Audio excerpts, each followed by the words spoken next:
નમસ્કાર મિત્રો, સ્વાગત છે આપણી યુટ્યુબ ચેનલની અંદર। તો આજે આપણે દેશ અને દુનિયાના અને તાજા અને મહત્વ સમાચારની વાત કરવાના છીએ, તો વિડીયોને અંત સુધી જોવા વિનંતી। સૌપ્રથમ સમાચારની વાત કરીએ કે ગુજરાતના શનિવાર અને રવિવાર અનેક વિસ્તારોમાં વરસાદ અને કરા પડ્યા હતા। ભર ઉનાળામાં ચોમાસા જેવું વાતાવરણ જામતા તાપમાનમાં ઘટાડો નોંધાયો હતો, ત્યારે ગુજરાતના ખેડૂતોના ચિંતાને વ્યાપી હતી। આટલું જ નહીં કે 7મી એપ્રિલના રોજ વધુ એક પશ્ચિમની વિક્ષેપ સર્જાયું હતું। હવામાન વિભાગે જણાવ્યા અનુસાર સાથે 30થી 40 કિમી પ્રતિ કલાક ઝડપે પવન ફૂંકાવાની પણ શક્યતા દર્શાવવામાં આવી રહી છે। ત્યારે ગુજરાતમાં આગામી દિવસોમાં કેવું હવામાન રહેશે તે અંગેની હવામાન વિભાગની આગાહી જોઈએ। વધુ આગળ વાત કરવામાં આવે તો સામાન્ય જનતા પર ફરી એકવાર મોંઘવારીનો બોજ વધ્યો છે। અદાણી ટોટલ ગેસ લિમિટેડ દ્વારા અમદાવાદમાં સીએનજીના ભાવમાં પ્રતિ કિલો ₹1.50નો તોતિંગ વધારો ઝીંકવામાં આવી રહ્યો છે। આ નવા વધારા બાદ હવે શહેરમાં સીએનજીનો છૂટક ભાવ ₹83.77 પ્રતિ કિલો પર પહોંચી ગયો છે।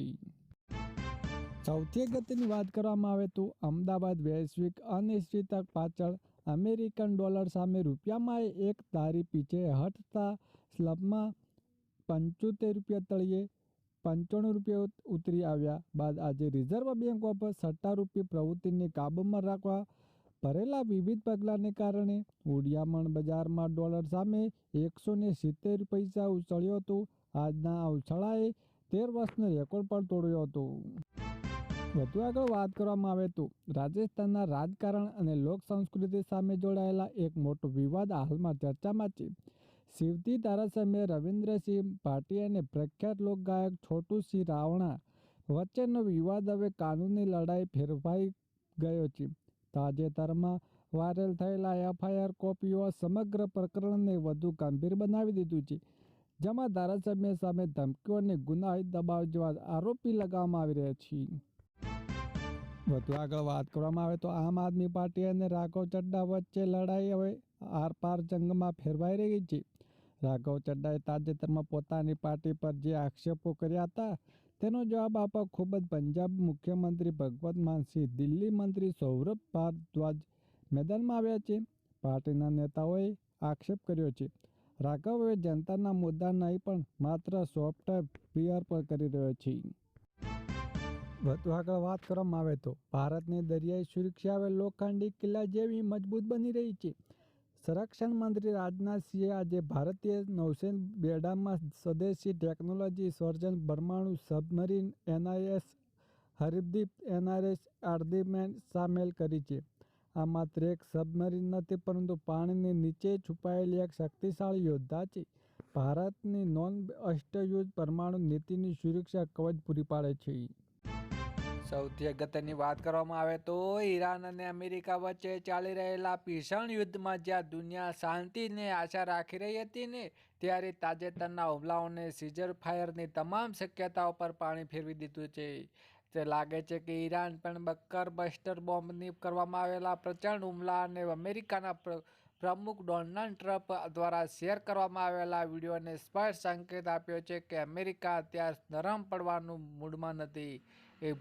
એ ભખવાન લાગેલા આ આગ માત્ર સૈન્ય ઠેકાણા સુધી મર્યાદા નથી, પરંતુ બંને દેશો વચ્ચે સંબંધોનું વચું વણસાડી રહી છે।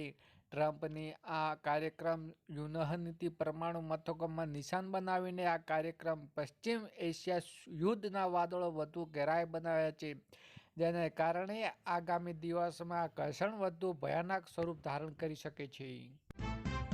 સૌથી અગત્યની વાત કરવામાં આવે તો પશ્ચિમ એશિયાના ચાલી રહેલા સંઘ બીજા મહિને ઇઝરાયલ વિદેશ મંત્રાલયમાં વિદેશ દૂત બ્લેર અસલનો નમીને એક અત્યંત મહત્વનો નિર્દેશ આપ્યો છે। તેમણે આ યુદ્ધને શરૂઆતથી જ મલ્ટીફ્રન્ટ એટલે કે બહુયામી પ્રાદેશિક યુદ્ધ ગણવામાં આવી રહ્યું છે। યશુલેશ વાતચીત કરવામાં આવે તો જણાવ્યા અનુસાર ગત 7 ઓક્ટોબર દક્ષિણમાંથી અસાલ દ્વારા હુમલો કરવામાં આવ્યો હતો, જેને ઈરાન યુદ્ધમાં સમર્થન પામેલા આ ઘટનાના બીજા જ દિવસે તે દિશામાં પણ હુમલો શરૂ થઈ ગયો હતો, જેની સ્પષ્ટ થયું કે ઇઝરાયલમાં એક સાથે અનેક મોરચે લડવું પડી રહ્યું છે। જોકે તેમણે દાવો કર્યો છે કે ઇઝરાયલ સૈન્ય રીતે આ જંગમાં મોટી બઢત મેળવી લીધી છે। વધુ આગળ વાત કરવામાં આવે તો પીએમ મોદીએ આજે 31મી માર્ચના રોજ વડાપ્રધાન નરેન્દ્ર મોદીએ સાણંદને કેમ્પ સેમિનોની સુવિધા શુભારંભ કરાયો છે. જે ભારતના સેમિ કંડક્ટર મિશન અંતર્ગત પ્રોજેક્ટનું કેન્દ્રીય કેબિનેટ દ્વારા 23 સપ્ટેમ્બર 2024માં મંજૂરી કરવામાં આવી હતી. 3300 કરોડ ખર્ચે આ પ્રોજેક્ટ શરૂ કરવામાં સાણંદમાં સેમિ કંડક્ટર ઇન્સ્ટિટ્યૂટ વધુ મજબૂત બને છે. વડાપ્રધાન નરેન્દ્ર મોદીએ જણાવ્યા અનુસાર ભારતના સેમી કંડક્ટર ક્ષેત્રના વિકાસની કદાયત ફ્યુચરનો સૌથી મોટો ટર્નિંગ પોઈન્ટ સાબિત થશે. વધુ આગળ મહત્વની વાત કરવામાં આવે તો 1 એપ્રિલથી નવું નાણાકીય વર્ષ શરૂ થઈ રહ્યું છે. જોકે આ તારીખે દેશની અનેક મોટો બેંકો એટીએમ સાથે સંબંધિત નિયમોમાં ફેરફાર કરવામાં જઈ રહ્યો છે. આનાથી એટીએમ આધાર કાર્ડનો કિસ્સા પર સીધી અસર પડી રહી છે.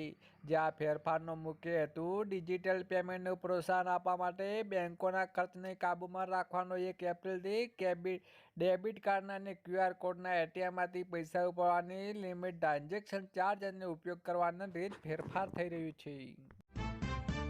સૌથી અગત્યની વાત કરવામાં આવે તો અમેરિકાએ ઇઝરાયેલી યુદ્ધ શરૂ કર્યા બાદ ઇઝરાયેલે હોર્મુઝ જળમાર્ગ બંધ કરી દેવાતા વિશ્વભરમાં ક્રૂડ ઓઇલ અને એલપીજી ગેસની ભારે અછત ઊભી થઈ રહી છે. જોકે ઈરાન ભારત જેવા મિત્ર દેશો માટે હોર્મુઝ બંધ કર્યું નથી. હોર્મુઝમાંથી ક્રૂડ ઓઇલ અને એલપીજી જહાજો સતત ભારત તરફ આવી રહ્યું છે. અત્યાર સુધીમાં અનેક જહાજો પહોંચી પણ ચૂક્યા છે. બીજી તરફ ભારતના પડોશી દેશની સ્થિતિ ચિંતાજનક ને શ્રીલંકા ક્રૂડ ઓઇલ ભારે અછત સામનો કરી રહ્યું છે. ત્યારે ભારતે પડકારજનક સમય શ્રીલંકાની મદદ કરી રહી છે.